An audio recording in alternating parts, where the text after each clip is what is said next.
아멘. 우리 믿음의 고백을 하나님께 함께 고백하겠습니다. 하나님 나를 사랑하신다. 하나님 내 인생의 크고 비밀한 게 가지고 계신다. 하나님 오늘도 나와 동행하셔서 그 계획 이루어 주신다. 아멘. 그렇게 될 줄로 믿습니다. 아멘. 사사기의 역사는 이스라엘 역사 중에 가나안 정복 그 다음 세대에 대한 기록입니다. 흔히 우리는 사사기를 암흑기라고 부릅니다. 그리고 그럼에도 불구하고 이 사사기에 빗줄기가 있었습니다. 그 빛이 바로 사사들입니다. 구약 이 사사 400년 동안 하나님께서 12명의 사사를 세우셔서 이스라엘 백성의 신앙을 이끌어 가시는 모습을 보게 됩니다. 사사기의 기록이 12명의 사사들에 대한 기록임에도 불구하고 그렇지만 궁극적으로 가장 많은 면을 할애하여서 소개하고 있는 사람은 두 사람입니다. 이 두 사람에 대한 기록이 사사기 전체의 절반 정도에 해당합니다. 혹시 여러분 이 두 사사의 이름이 무엇인지 아시겠습니까? 한 사람은 기드온이고 또 한 사람은 삼손입니다.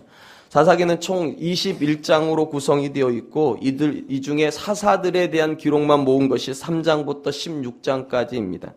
그리고 이 중에서 기드온에 대한 기록이 6장에서 8장까지이고 삼손에 대한 기록이 13장에서 16장까지입니다. 그러니까 12사사들에 대한 기록이 총 14장의 기록이 되어 있는데 그 중에 7장이 이 두 사람에 대한 기록이니까 절반 이상의 기록이라 보아야 할 것입니다. 그러므로 사사기를 대표하는 대표적인 두 사사는 기드온과 삼손이라고 말해도 틀리지 않을 것입니다. 그런데 기드온과 삼손이 사사기를 대표하는 사사라는 공통점 외에는 전혀 공통점이 없는 사람입니다. 단순히 말하면 아주 다른 사람입니다. 기드온이 이스라엘 역사에 등장하는 장면은 우리가 잘 알고 있는 대로 미디안과 싸우는 현장이 아니라 미디안의 눈을 피해서 포도주 틀에서 밀을 타작하는 그런 모습으로 이스라엘 역사에 등장합니다. 심지어 그는 하나님의 부르심으로 미디안과 싸워야 되는 그런 전쟁터에 나갈 때에도 양털을 가지고 두 번이나 하나님을 시험하는 소심하고 유약한 모습을 우리에게 보여줍니다.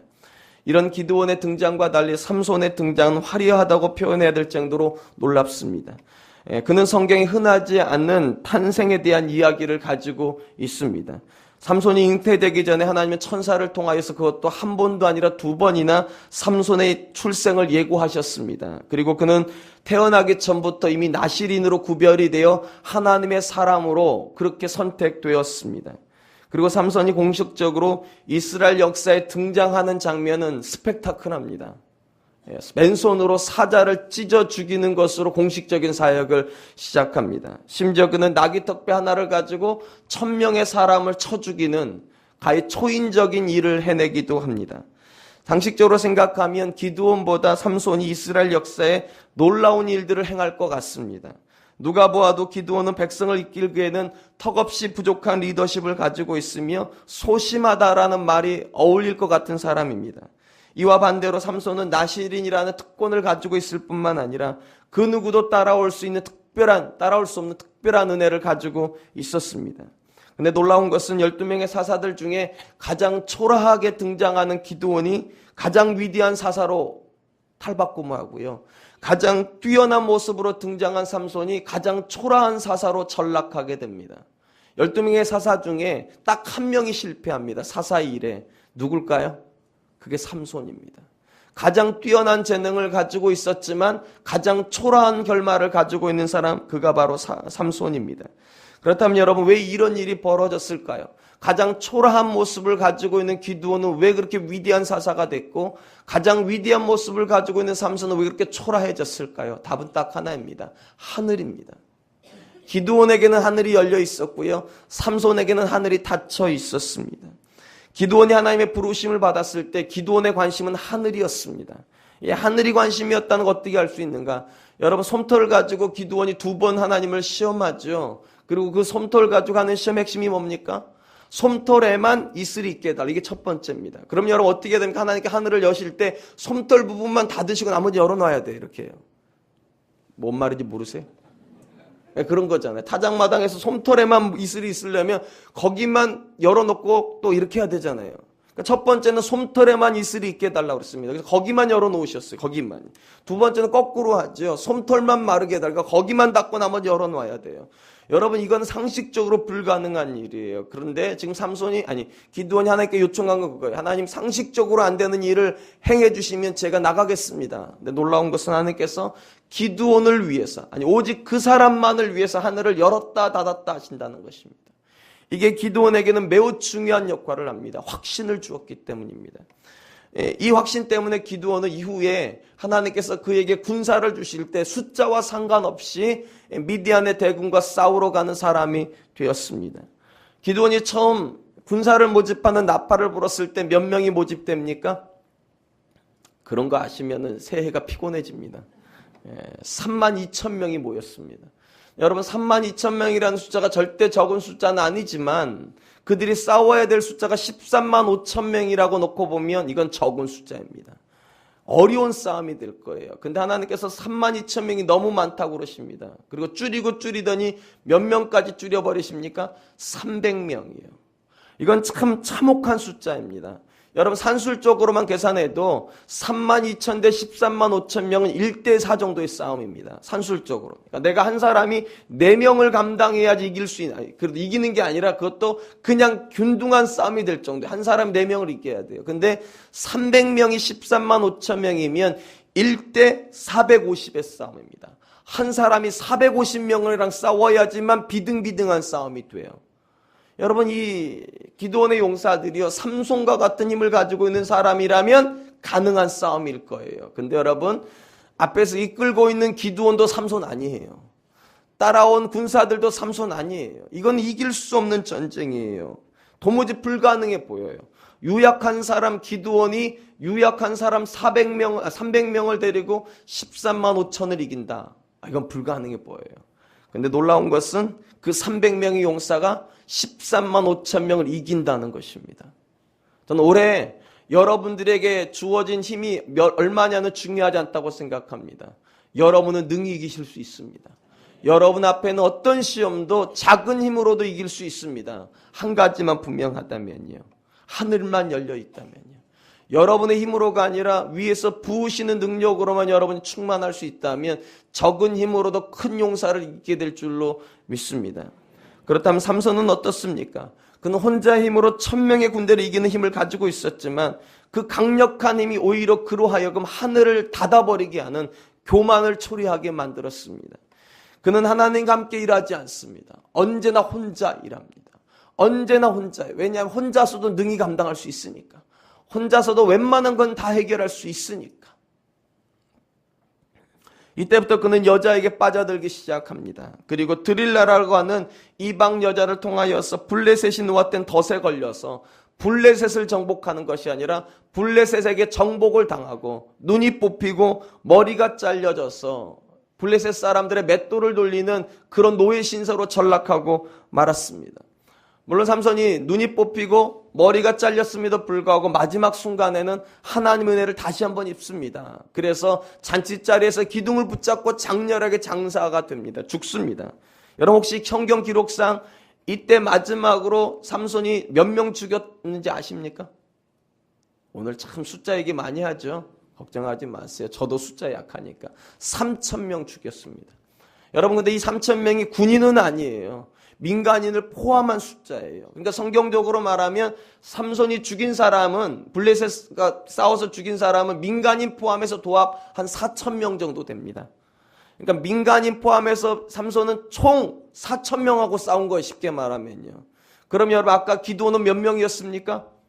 135,000명이에요. 능력 없는 기드온은 135,000이고요. 능력 많은 삼손은 4,000명입니다. 성경이 무엇을 우리에게 말해줍니까?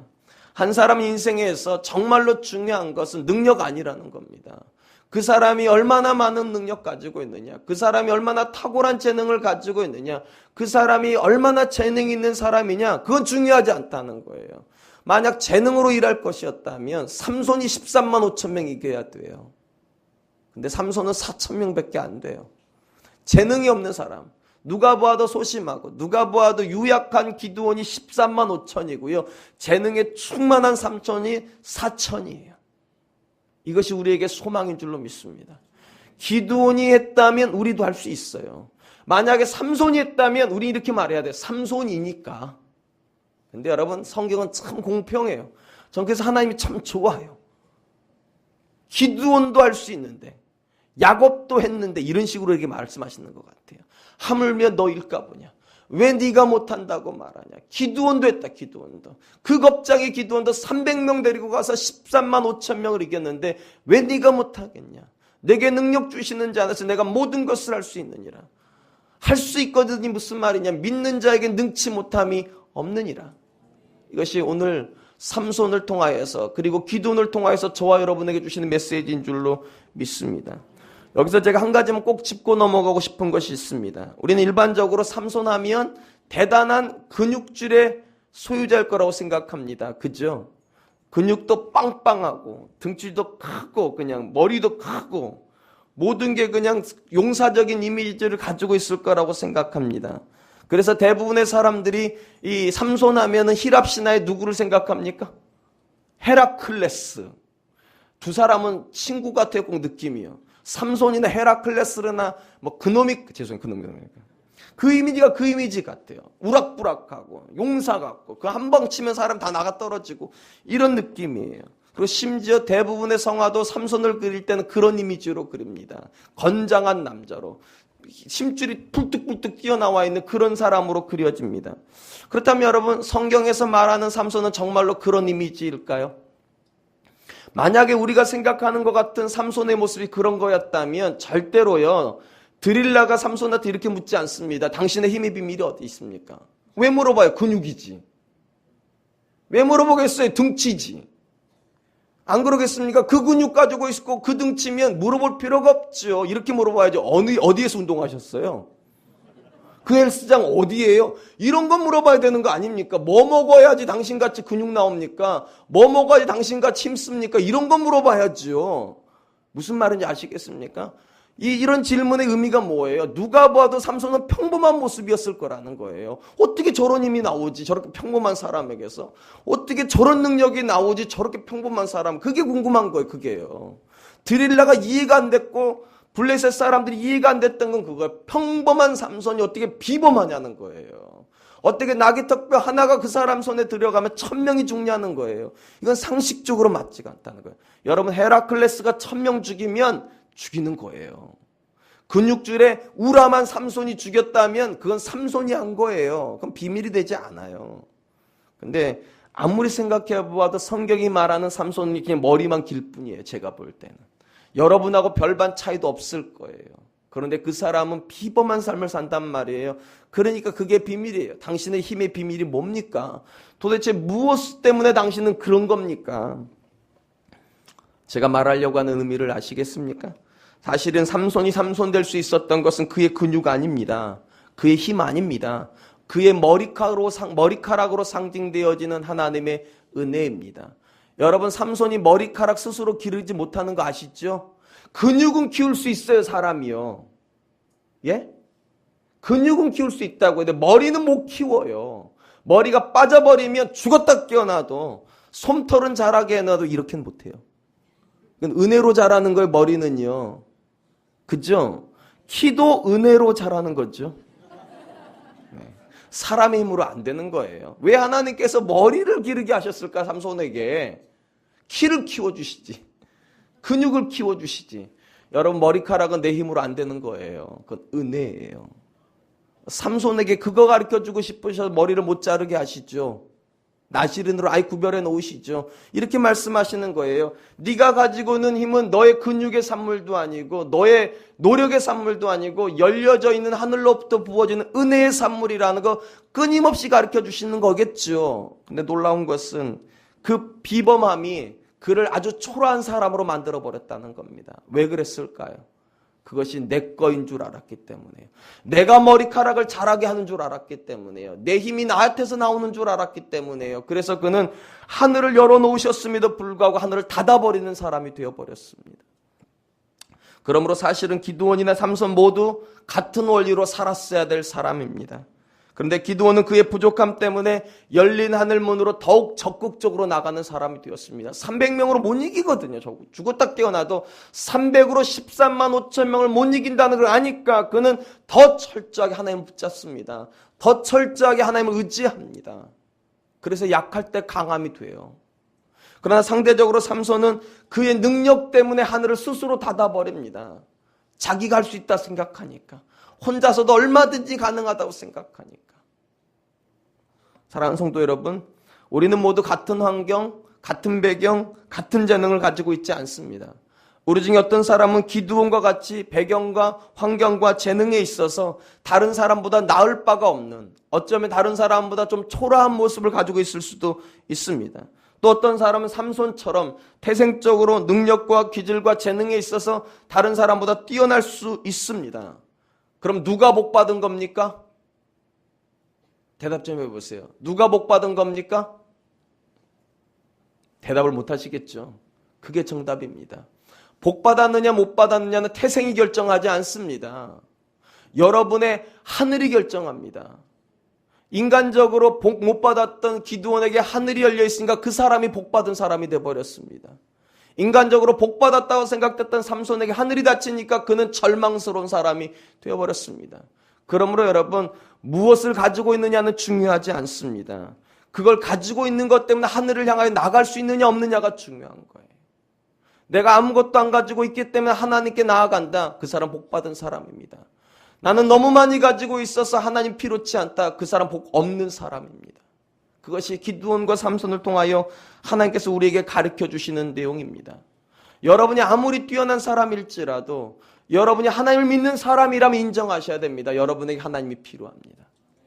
하나님이 없어도 될 정도로 뛰어난 사람은 적어도 교회 안에는 없습니다. 그런 사람은 교회를 안 부르십니다. 나의 나 된 것은 하나님의 은혜로 된 것이란 이 고백으로 사는 게 교회의 고백이죠. 이 고백이 신앙의 고백이죠. 하나님 내게 능력 주셨으니까 이제 하나님 보좌 앉아 계세요. 제가 다 알아서 할게요. 그건 성경에 없는 고백이에요. 그러므로 여러분이 무엇을 가지고 있느냐는 중요하지 않아요. 더 심각한 얘기 해드릴까요? 여러분이 뛰어나면 뛰어날수록 여러분은 위험한 사람이라는 것입니다. 아주 매우 위험한 사람이에요. 왜냐하면 하늘이 닫힐 가능성이 아주 농후해요. 내 힘으로 할 게 너무 많으니까. 내 능력을 할 수 있는 게 너무 많으니까 하늘을 바라보지 않을 가능성이 농후해요. 반대 이야기도 해드릴까요? 여러분이 너무 초라하세요. 죄송한 말이지만 복 받을 가능성이 많습니다. 초라해서 하늘이 쉽게 열릴 거예요. 하늘 아니고서는 살 길이 없잖아요. 야곱이 그거 아니에요? 하나님 아니고서는 살 길이 없잖아요. 그러니까 그는 더 절박하게 하나님을 붙잡아요. 그래서 그에게 하늘이 열려요. 그러므로 여러분, 무엇을 가졌냐, 무엇을 안 가졌냐가 여러분을 복을 좌우하지 않습니다. 진짜는 이겁니다. 여러분이 그것 때문에 하나님께 나갈 수 있으면 그게 복입니다. 그것 때문에 하나님부터 멀어지면 그건 절대 복 아니에요. 여러분이 아무리 부자여도 그건 복 아니에요. 여러분이 아무리 성공했어도 그건 복 아니에요. 여러분이 아무리 행복해도 그건 복 아니에요. 복은 하나밖에 없어요. 여호와를 가까이 하는 것이 내게 복이니라. 하나님이 가까워지는 복이 저와 여러분들에게 주어지기를 축원드립니다. 오늘 우리가 살펴보게 될 본문의 주인공은 신구약 역사에서 가장 위대한 인물로 꼽히는 사도 바울입니다. 사도 바울이 얼마나 위대한 사사인가는 제가 굳이 설명드리지 않아도 여러분이 잘 아십니다. 오늘날 기독교의 모든 근간이 되는 신학은 다 사도 바울에게서 나왔다고 말해도 틀리지 않습니다. 그는 예수 그리스도가 어떤 분이신가에 대한 기독론적인 정의를 내린 사람이고요. 또한 교회가 어떤 곳인가에 대한 교회론의 정의도 내린 사람이고요. 삼위일체 하나님 어떤 분이신가에 대한 신학적인 접근인 신론에 대한 정의도 이 사람이 내린 것입니다. 오늘날 복음주의 신학교에서 가르쳐주는 모든 신학은 대부분 다 사도 바울의 신학입니다.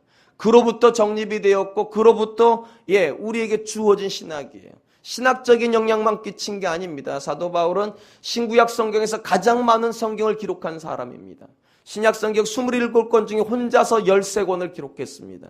그리고 많은 사람들은 히브리서조차도 사도 바울이 썼을 거라고 봅니다. 그럼 14권입니다. 절반 이상의 책을 혼자서 쓴 사람입니다. 심지어 사도 바울에 의해서 최초로 이방인 선교가 시작이 되었고 그가 이방인 선교를 이스라엘뿐만 아니라 온 세계 역사에 문을 열은 사람입니다. 그래서 선교 역사에서도 사도 바울을 빼놓으면 설명이 안 되는 사람입니다. 여러분, 성경의 역사에서도, 신학의 역사에서도, 그리고 교회 역사에서도, 그리고 선교 역사에서도 사도 바울은요, 그 어떤 사람하고도 비교가 되지 않는 뛰어난 사람입니다. 이쯤 되면 이 사람은 하늘이 닫혀야 되지 않겠습니까? 교만해져야 되지 않겠습니까? 근데 그가 하는 고백이 뭔지 아십니까? 그가 하는 가장 중요한 고백. 고린도전서 15장 10절. 그러나 나의 나 된 것은 하나님의 은혜로 된 것이니 내게 주신 하나님 은혜가 헛되지 아니하여 내가 모든 사도보다 더 많이 수고하였으나 내가 한 것이 아니 오직 나와 함께 하신 하나님의 은혜로라. 그가 마지막부터 강조하고 처음부터 강조했던 것 딱 하나예요. 나의 나 된 것, 나 아니라는 겁니다. 하나님의 은혜이다. 바울은 자기의 존재의 근거를 하나님의 은혜에서 찾고 있습니다.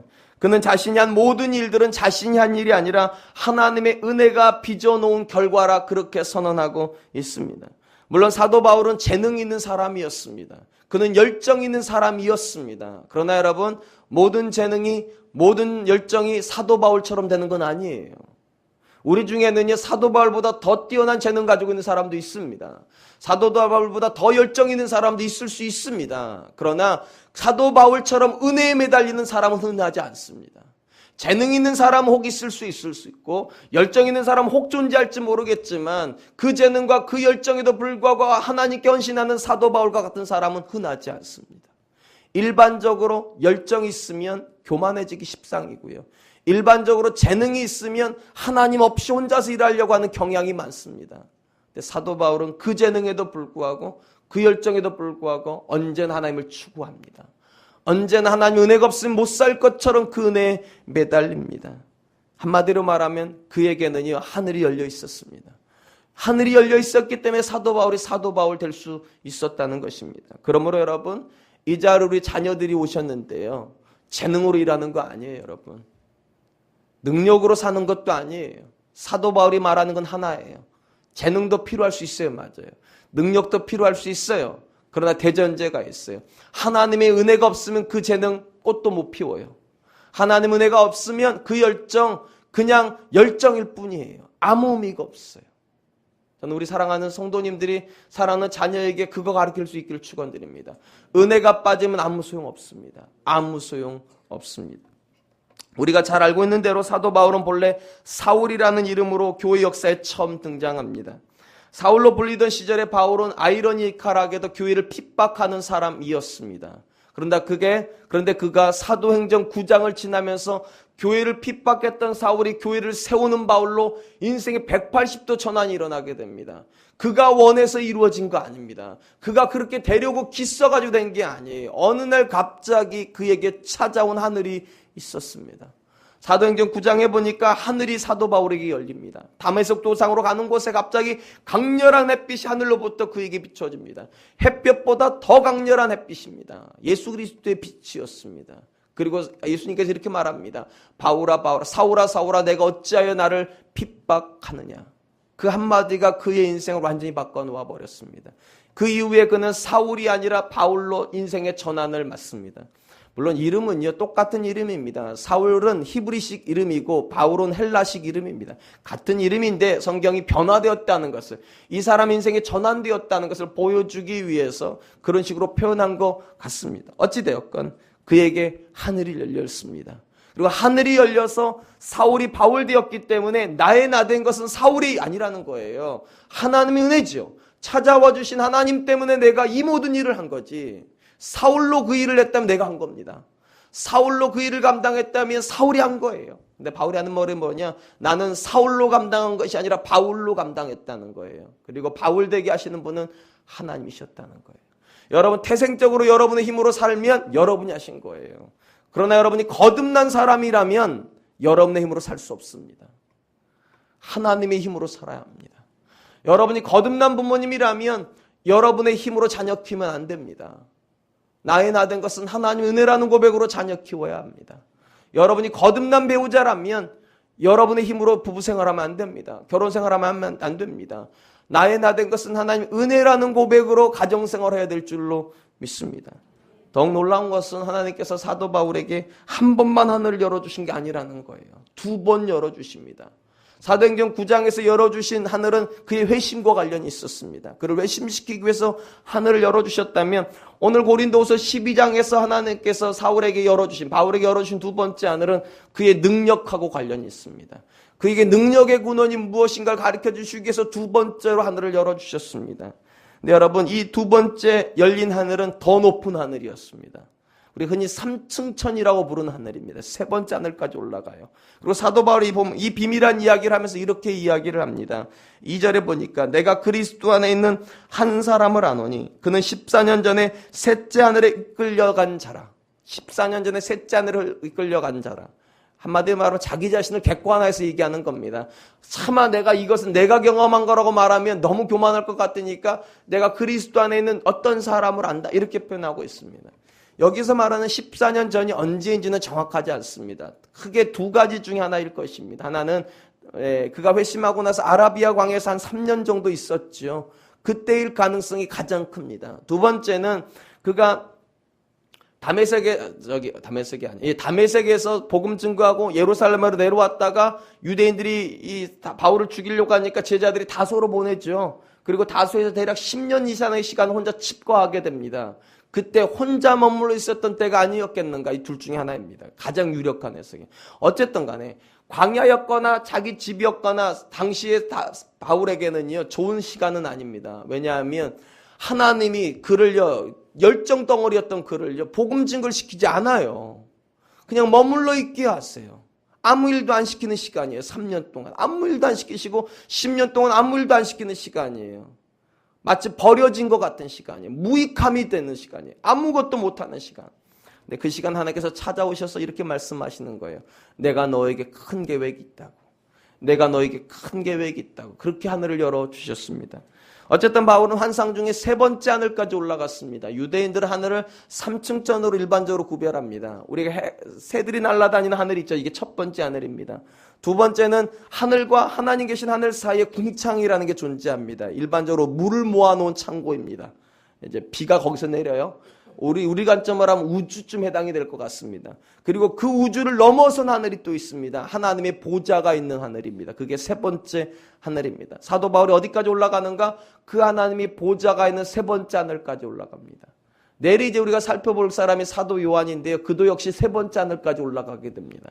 이 세 번째 하늘까지 올라가가지고 그가 놀라운 일들을 경험합니다. 그래서 너무 놀라워서 여기다 기록을 안 해요. 너무 비밀스러운 일이니까 기록하지 않아요. 근데 놀라운 것은 그게 그 자체가 놀라운 게 아니라 그 3층천을 경험하고 온 사도 바울에게 큰 변화가 생겼다는 겁니다. 좋은 변화가 아니라 나쁜 변화예요. 3층천을 경험하고 왔더니 나쁜 변화가 일어나 버렸어요. 그 나쁜 변화가 오늘 보면 12장 7절입니다. 우리 같이 한번 읽어보겠습니다. 읽습니다. 시작.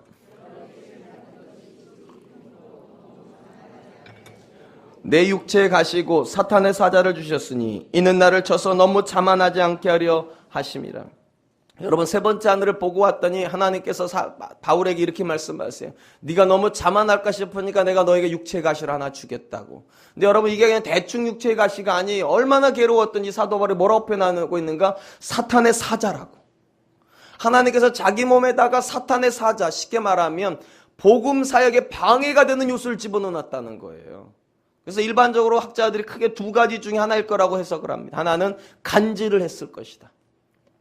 또 하나는 안지를, 눈에서 고름이 나오는 것 같은 그런 안지를 겪었을 것이다. 근데 정확하진 않아요. 왜냐하면 성경은 정확히 나오지 않으니까. 어쨌든 간에 어느 정도로 고통스러웠는가? 복음사역에 방해가 될 정도로. 그것만 없으면 내가 복음사역을 더 열심히 할 수 있을 텐데, 더 잘할 수 있을 텐데, 그런 사탄의 사자와 같은 것을 집어넣어 놓으셨다는 거예요. 여러분, 얼마나 고통스러울까요? 그러니까 사도 바울 어떻게 합니까? 3번이나 기도해요. 하나님, 이것을 제게서 거두어 가주시라고. 너무 고통스러우니까. 하나님, 이것이 있으면 제가 복음사역 감당하기가 너무 어려우니까 하나님 거두어 가주십시오. 그때 하나님께서 어떻게 하십니까? 9절에 이렇게 하십니다. 나에게 이르시기를 내 은혜가 내게 족하도다. 이는 내 능력이 약한 데서 온전하여 지민이라 하신지라. 그러므로 도리어 크게 기뻐함으로 나의 여러 약한 것들에 대해서 자랑하리니 이는 그리스도의 능력이 내게 머물게 하려 하심이라. 하나님께서 사도 바울에게 육체의 가시를 주시는 것은 궁극적으로 그를 망하게 하기 위함입니까? 그를 유익하게 하게 하심입니까? 그를 유익하게 하기 위함이에요. 하나님께서 사도 바울에게 다른 사람보다 더 하늘문을 활짝 열어놓으셨습니다. 활짝 열어놓았기 때문에 하나님께서 그가 염려스러우시다는 거예요. 너무 열려있기 때문에 교만해질까봐, 너무 열려있기 때문에 오히려 자기가 그렇게 하는 것처럼 착각할까봐, 너가 네 힘으로 사는 게 아니라는 걸 가르쳐 주려고 여기다 옆구리에 어디다가 두신지 모르겠지만 가시를 넣어놓으셨다는 거예요. 그리고 그 가시가 찌를 때마다 그는 어쩔 수 없이 그 하늘문으로 나가야 된다는 거예요. 하나님, 제가 죽게 생겼으니까, 제 힘으로 못하겠으니까 하나님 도와달라고. 이렇게 하늘문으로 나오면 오히려 그것이 유익이 될 거라는 거예요. 너무 강력해가지고 내 안에 너무 온전해가지고 하늘문으로 안 나가는 것보다 내가 너무 약해가지고 하늘문으로 나가는 것이 너에게 더 유익일 거라는 거예요. 사랑하는 성도 여러분, 그러므로 하나님께 기도할 일이 없어서 안 나오는 것보다 기도할 일이 너무 많아가지고 나오는 게 복인 줄로 믿습니다. 내 자녀가 모든 일을 너무 잘해줘가지고 나는 기도할 제목이 없는 것보다 내 자녀가 너무 못 살아가지고 기도할 제목이 많은 게 때로는 복일 겁니다. 그 자녀 때문에 내가 빚어지기 때문에요. 그 자녀 때문에 내 신앙이 성숙되기 때문에요. 사랑하는 성도 여러분, 성도에게 있어서 가장 중요한 건 내 힘 아니에요. 내가 얼마나 온전하냐? 내가 얼마나 능력이 있냐? 내가 얼마나 재능이 있느냐? 그거는 아무 중요하지 않아요. 왜냐하면 하나님의 일은 힘도 아니고 능도 아니고 오직 여호와의 신으로 감당하느니라. 이것이 수룹바벨에게 주신 하나님의 말씀이에요. 힘도 아니라는 거예요. 능도 아니라는 거예요. 이게 재능도 아니라는 거예요. 오직 여호와의 신이라. 하나님의 신이 그 사람 위에 있느냐 없느냐, 그게 중요하고, 때로는 하나님의 신이 임재하기 위하여서 내 약함이 필요하다. 강함보다는 약함이 하나님의 능력을 경험하기에 가장 좋은 요소라는 것입니다. 사랑하는 성도 여러분, 많은 사람들이, 심지어 교회 다니는 사람들조차도 다른 사람들에게 내가 어떤 사람인가에 관심이 참 많아요. 다른 사람에게 어떤 사람인가에 관심이 많기 때문에 재능에 관심이 많아요. 능력에 관심이 많아요. 내가 하는 유능함에 참 관심이 많아. 이런 소리 듣고 싶으니까. 부자라는 소리 듣고 싶고, 성공한 사람이란 소리 듣고 싶고, 유능한 사람이란 소리를 듣고 싶기 때문입니다. 그러나 하나님은 그런 데 관심이 있지 않아요. 하나님의 관심은 언제나 하나예요. 너가 아니라 하나님이요. 너가 아니라 하나님이요. 너의 인생에 하나님이 계시냐가 하나님 관심이에요. 너의 인생에 하늘이 열려있느냐가 하나님의 관심이죠. 우리가 얼마나 많은 일을 할 수 있느냐는 하나님의 관심 아니에요. 사도 바울에게도 가르쳐주고 싶으셨던 건 그거예요. 그가 가지고 있는 재능이 얼마나 많으냐, 그가 가지고 있는 열정이 얼마나 뜨거우냐, 그것보다 더 중요한 건 하늘이 열려있느냐예요. 하늘이 열려있느냐. 그리고 하늘이 열려있다면 약함이 복이 된다는 것입니다. 여러분, 하늘이 닫혀있는 약함은 저주예요. 맞아요. 하늘이 닫혀있는 야약함은 그건 절대로 자랑거리 되지 않아요. 그런데 여러분, 하늘이 열려있는 약함은 복이에요. 이 자리에 계신 분들 중에 하늘이 필요 없을 만큼 재능 있는 사람 많지 않다고 생각합니다. 왜냐하면 이 새벽에 나온 걸 보니까. 이 새벽에 나오는 대부분의 사람들은 뭔가 분명히 기도할 제목이 있으실 거예요. 기도할 제목이 없으면 푹 자세요. 대부분은요. 여러분, 요나가 그렇잖아요. 기도할 제목이 없으니까 푹 가서 주무셔 버리시잖아요. 배는 뒤집히게 생겼는데. 어쨌든 이 자리에 나왔다는 것이 여러분에게 복인 줄로 믿습니다. 그리고 여러분을 이 자리로 부르신 목적은 딱 하나예요. 여러분에게 하나님이 필요하기 때문에. 여러분에게 재능이 필요한 것도 아니고, 능력이 필요한 것도 아니고, 돈이 필요한 것도 아니고, 건강이 필요한 것도 아닙니다. 진짜 필요한 건 하나님이십니다. 그리고 그 하나님이 그분을 주고 싶으셔서 하늘문을 열고 싶으시다는 거예요. 하나님께서 야곱에게, 그리고 엘리야에게, 그리고 바울에게 하늘을 열어주시면서 주는 메시지는 그겁니다. 진짜 중요한 건 하늘이다. 그걸 가르쳐 주시려고 하나님께서 이 바울에게는 아예 육체의 가시까지 주셨습니다. 그러므로 사랑하는 성도 여러분, 여러분에게는 약함의 고백이 혹시라도 여러분을 하나님께 부르는 가시 아니겠습니까? 여러분에게 찾아오는 그 문제가 여러분을 하나님께 이끌기 위한 하나님의 가시가 아닐까요? 그 가시를 원망하기 이전에 한번 생각해 보지 않으시겠습니까? 그 가시 때문에 하나님 더 가까워졌다면 우리 하나님께 이렇게 감사해야 되지 않겠습니까? 하나님, 약할 때 강함되게 하셔서 감사합니다. 나를 부족하게 하셔서 하나님을 더 가깝게 하셨으니 더 감사합니다. 나에게 육체의 가시, 정신적 가시, 때로는 관계의 가시가 있습니까? 불평하기 이전에 먼저 그것 때문에 하나님께 나아갈 수 있기를 주님의 이름으로 축원드리겠습니다. 이제 말씀을 맺겠습니다. 우리 중에는 세상 사람들이 부러워하는 삼성과 그리고 바울과 같은 재능을 가지고 있는 사람들이 분명히 있습니다. 누가 보아도 눈에 띄는 사람들이 있습니다. 여러분들이 그런 재능, 그런 능력 가지고 있는 분들이라면 조심하십시오. 여러분 앞엔 두 갈래 길이 놓일 수 있기 때문입니다. 삼손의 길이 있고 오늘 본문에 나와 있는 바울의 길이 있을 수 있습니다. 전 여러분들이 바울의 길로 갈 수 있기를 축원드립니다. 재능을 자랑하는 것 아니고 열정을 자랑하는 것이 아니라 하나님의 은혜를 자랑하는 사람 되시기를 축원드립니다. 하나님의 은혜가 있으면 그 재능이 꽃피울 겁니다. 하나님의 은혜가 있으면 그 재능은 30배, 60배, 100배 결실하게 될 줄로 믿습니다. 혹시 이 자리에 계신 분들 중에 기드온처럼 너무 평범해서 고민되신 분이 계십니까? 아니 평범한 정도가 아니라 너무 초라해서 하나님을 향해서 원망이 생기시는 분이 계십니까? 그렇게 하지 마십시오. 기드온이 삼손을 능가하는 사람이 됩니다. 하나만 된다면요. 그 약함 때문에 하나님을 더 붙잡을 수 있다면, 그 부족함 때문에 하나님을 향해서 더 간절한 마음만 가질 수 있다면 하나님께서 그 사람에게 하늘을 열어주실 것입니다. 그리고 하늘이 열려 있었던 기드온은 13만 5천 명을 정복하지만 하늘이 닫혀 있었던 삼손은 4천 명밖에 정복하지 못한다는 사실이 저와 여러분들에게 소망되었으면 좋겠습니다. 그리고 이렇게 고백했으면 좋겠어요. 기드온의 하나님이라면 나의 하나님도 되실 수 있겠구나. 기드온도 했다면 나도 하고 내 남편도 하고 내 자녀도 할 수 있겠구나. 그렇게 고백한 이 아침 되시기를 주님의 이름으로 축원드리겠습니다. 이 시간 우리 하나님 앞에 찬양 하나를 드리고 싶은데요. 오늘 하려고 하는 찬양은 조금 어려울 수도 있습니다. 영어로 No turning back이라는 건데 결코 돌아서지 않겠다라는 뜻입니다. 무슨 말이냐? 이런 뜻을 제가 갖고 싶습니다. 여러분이 재능이 많다고 하나님께 등 돌리지 마세요. 여러분이 내게 너무 많은 초라함이 있다고 하나님 포기하지도 마세요. 어떤 환경을 주시던 어떤 상황 가운데 내가 놓이던 하나님만 붙잡겠습니다. 절대 놓지 않겠습니다. 하나님 포기하지 않겠습니다. 우리 그 마음으로 우리 결코 돌아서지 않으리 우리 찬양 하나님께 드리도록 하겠습니다. 주님 뜻대로 살기로 했네. 주님 뜻대로 주님 뜻대로 살기로 했네. 살기로 해